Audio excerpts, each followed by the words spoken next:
Magandang araw, Bagong Pilipinas. Narito po tayo ngayon sa Valenzuela City kung saan nagkaisa ang Philippine National Police at ang mga Kid Warriors ng Mapulang Lupa para sa isang matagumpay na outreach program activity.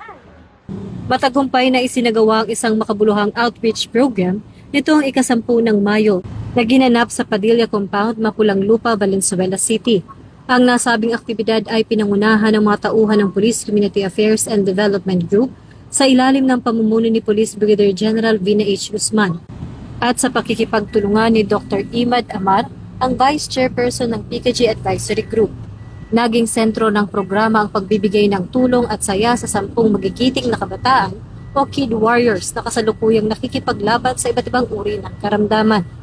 Ang inisyatibong ito ay malinaw na refleksyon ng PNP-focused agenda, partikular na ang pagpapaigting sa community engagement at pagpapatatag ng ugnayan ng pulisya at mamamayan sa pamamagitan ng direktang pagtulong sa mga pinaka-vulnerable na sektor ng lipunan.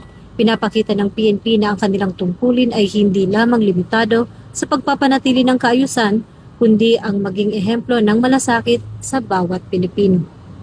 So, magandang tanghali po sa inyong lahat. Ako po si Ethel Gabrillo, isa po sa member ng Hope of Warrior Heroes. So, nandito po kami ngayon sa charity event para isagawa po itong gift giving, Summer Saya.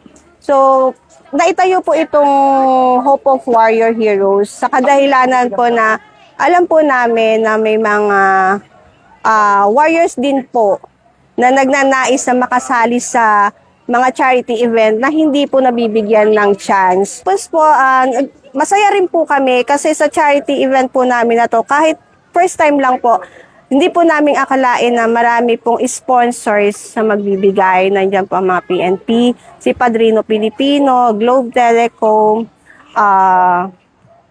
So actually marami pa po sila, hindi ko na po mabanggit. Ang mga SK, ang kapitan ng Barangay Mapulang Lupa. Then, ang mga kagawad din po ng Barangay Mapulang Lupa. So, sana nga po masundan pa at maging successful po itong aming first charity event po. Mula rito sa Mapulang Lupa, Valenzuela City, ako po si Patrol Woman Sari Bernales, nagbabalita para sa Police News Network. At ito ang Bagong PNP para sa Bagong Pilipinas, serbisyong mabilis, tapat at nararamdaman.